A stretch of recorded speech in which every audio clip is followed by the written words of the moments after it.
Hello. Um, I was on Pinterest the other day. My buddy Jack and me, we make birdhouses, and I've been on Pinterest, you know, promoting our Etsy shop and all that stuff. And then, I scroll it a few times to get an idea, like you know, what should I make my pins look like to get engagement. And I saw this pin, and it was a layout of the pieces of a pre-assembly of a birdhouse, and the title of the pin was "Screwless, Nailless, dot dot dot." And I thought, oh, that's kind of interesting. Like you're putting these things together with glue and clamps. That's kind of cool because glue's really strong, so wood glue is great. So I click on it, and I see it's not glue because the thing after the dot dot dot was it was glueless. So there's a nailless, screwless, glueless birdhouse that this person has created and is sharing with the world. And I think, oh, maybe it's fancy joinery, hey Jim, maybe it's some fancy joinery, some dovetail stuff like that to keep this birdhouse together. But based on the pictures, it doesn't look like that. The piece is all laid out. So I go to the link, I go to this woman's blog. It's a lady, and I go to her blog, and I'll put a link in the description. And she starts talking about when she was a kid, she grew up, she build birdhouses with her dad. She loved doing that. And then she said she was reached out to for a sponsorship for one of her DIY builds, and she was reached out to by 3M, the Minnesota mining mineral company. They make a lot of stuff. And she says that, oh, I when they reached out to me, and with this new product they have, I knew exactly what I wanted to do. I wanted to build a birdhouse. And the product that she was promoting on behalf of 3M is their Scotch tape. She's put together a birdhouse with Scotch tape. Now this isn't the Scotch tape full clear stuff. It's like fancy Scotch tape. It's like extreme mounting tape and extreme fastener Velcro, and it's like what on earth is this? What on earth is this? I go. She says a whole plan, meticulous steps, every step along the way, including using double-sided Scotch tape to secure two boards together to make this bird, and not the two boards, all the boards and the whole thing. There's no glues, even for like the little hardware on it. There's nothing. It's just tape. And this is just you got me right. This is kind of clickbait. But then it's just been in my head for a while. This lady, she's the only person in the whole world that's ever done this. I hope that she's the only person in the whole world. This is Jeb. He's a good boy. Who's ever done this? I hope nobody else has.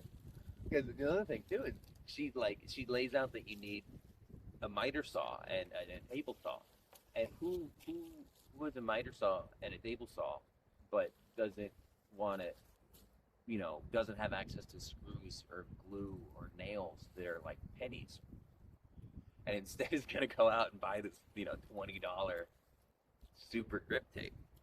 So obviously nobody made it, um, but we are. We're gonna Jack and me. We're gonna be the second and third person to ever assemble a birdhouse of this ilk, and I'd like to invite you on that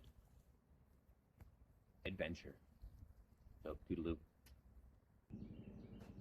So the first thing to do is to cut the wood. I got this board, so 8 feet by 1 inch by 12 inches. I got it at Ace. It was $40. $40. So my total investment in this glueless, screwless, nailless birdhouse is about $80 right now.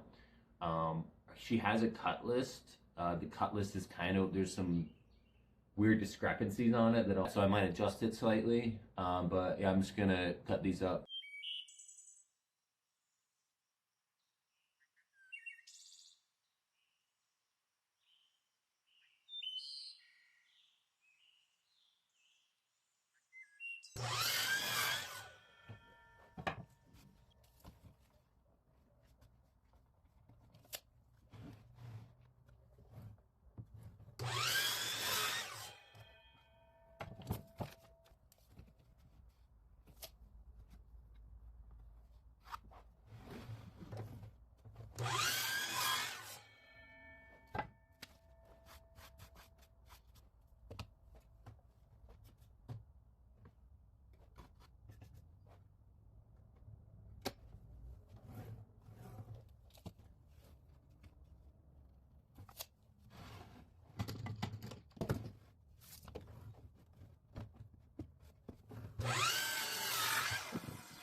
So, uh, at this point in her instructions, she asks us to dry fit the the boards, and I'm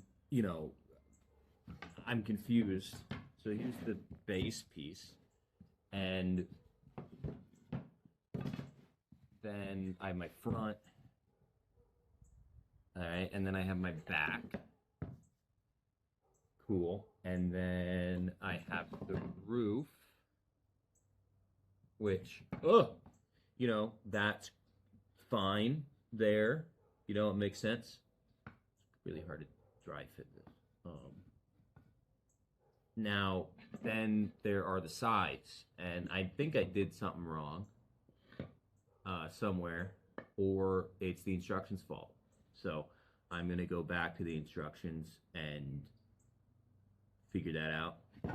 So checking the instructions, I have determined that it is kind of my fault and kind of her fault. She said that the front is 10 inches tall, okay, and the back is, what is this, 13. So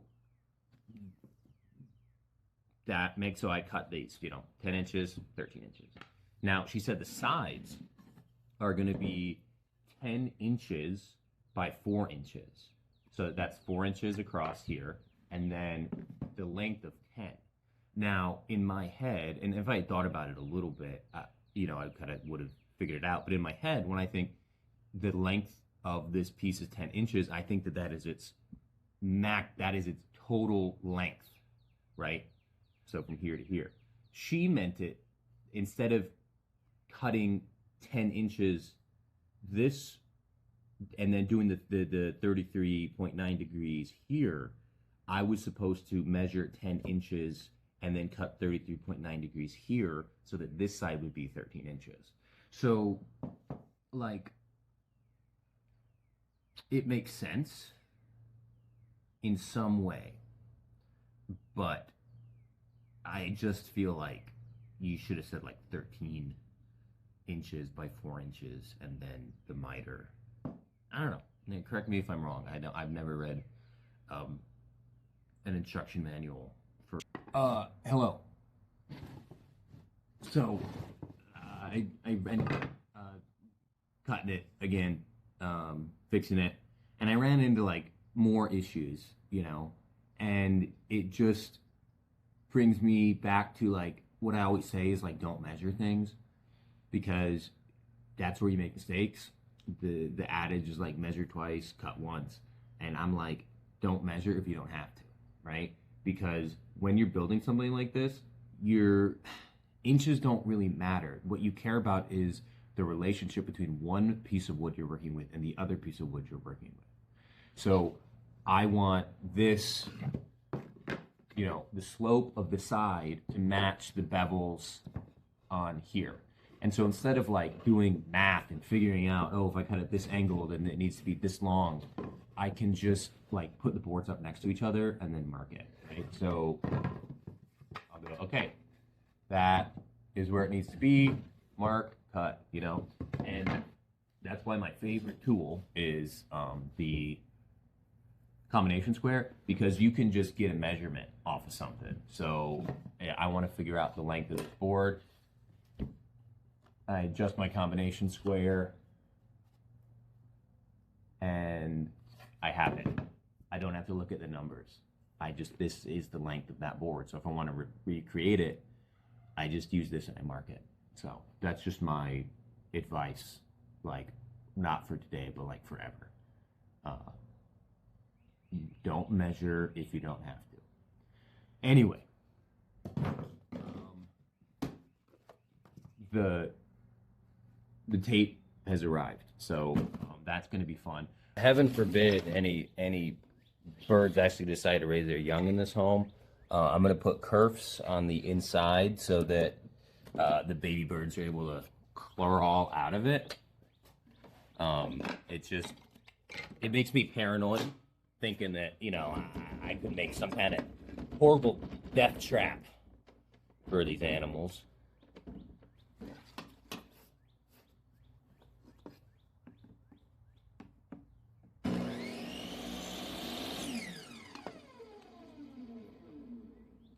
That was stupid. So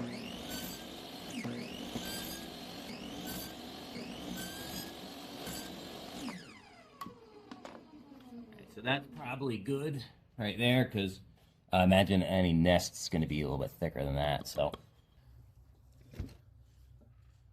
all right. So, per her instructions, she recommends sanding all the edges in which we will be applying glue.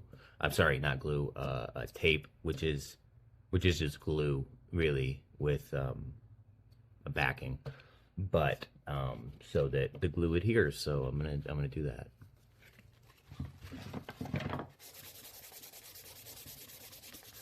Oh, she recommends using the 3M branded sander pad. I don't have that. So.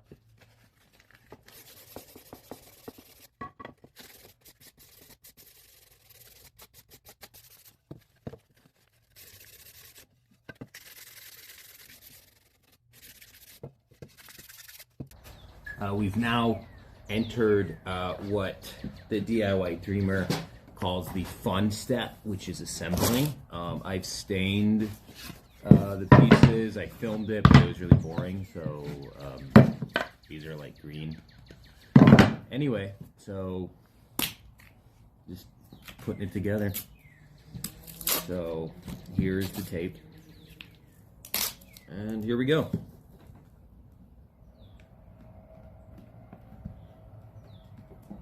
Oh, wow, it's really already doing a wonderful job of sticking.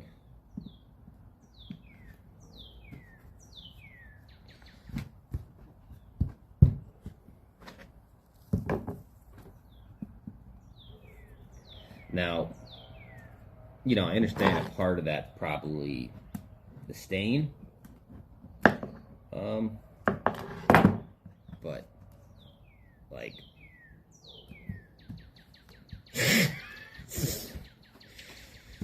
not going super hot.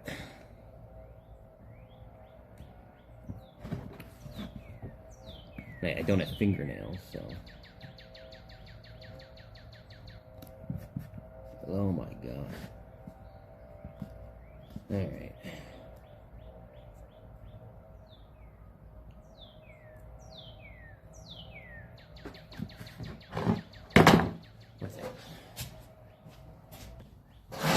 Now this is a good trick for double-sided tape. You kind of score it in the middle so that it's, when you pull, you're not pulling it like in.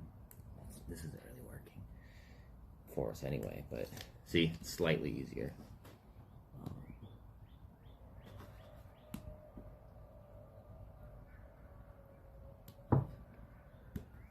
Good God. Okay, so then she recommends pressing it and holding it for like 60 seconds.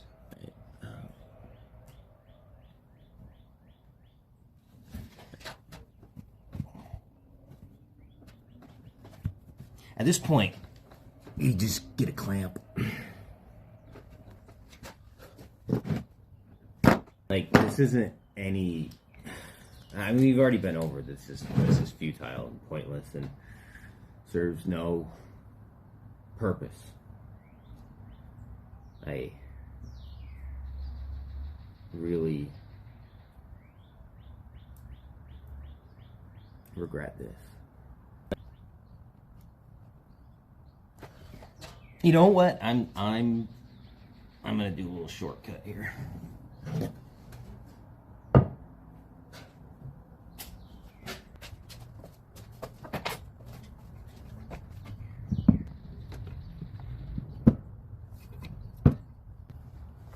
So we're gonna let that sit for a bit.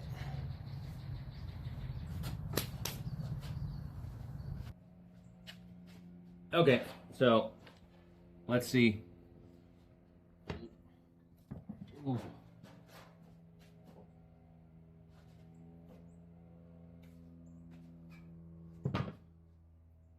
It's not. It's really wonky. All right, now it's the front.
All right, you really can't mess this up because if you put it on wrong, you're gonna have to peel it back up and oof.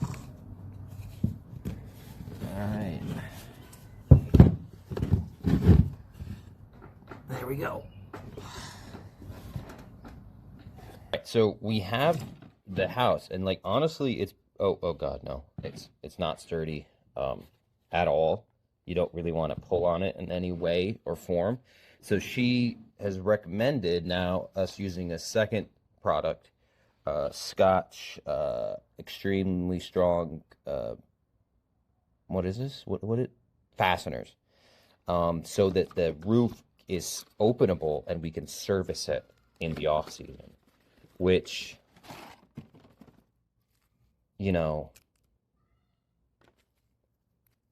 I don't think it's gonna last that long. All right.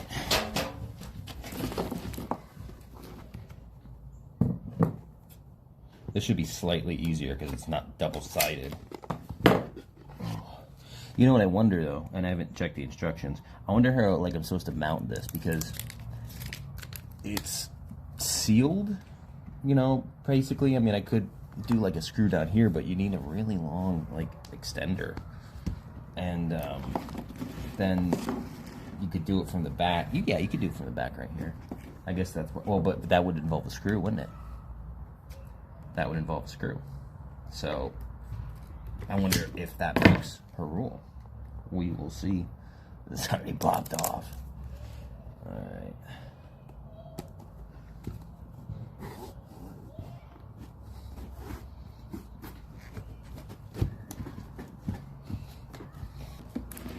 Oh my god. This sucks.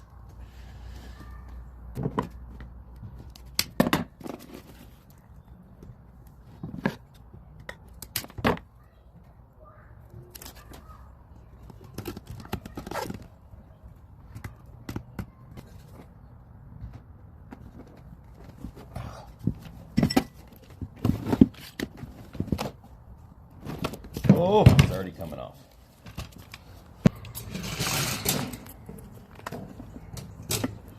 Here's the house. I'm not gonna touch the roof too much, but so per her little tutorial, yeah, I'll show you a picture right here. She attaches these like random assortments of things, you know, accoutrement to make it look more rusticy. Sorry about the kids yelling in the background. But so I got just some random junk that I'm gonna stick to it with this, of course.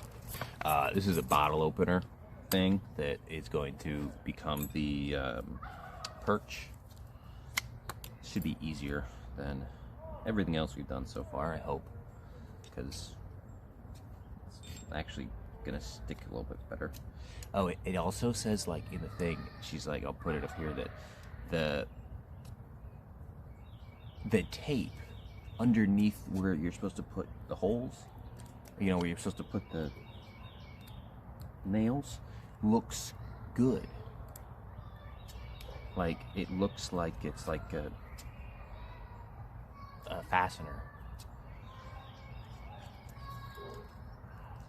I don't think it's gonna look good. Alright. Jeez. I hope you can, like, see visibly, like, how frustrating this entire process has been.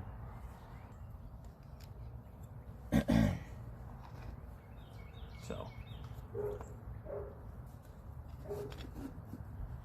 there's our perch upside down bottle opener. Cool. So I checked the guide, and she asserts that they use this, the fasteners, the Velcro, to attach it to a post. I don't see that being a remote possibility, considering that they can barely keep the roof on this thing. But we are going to follow her instructions.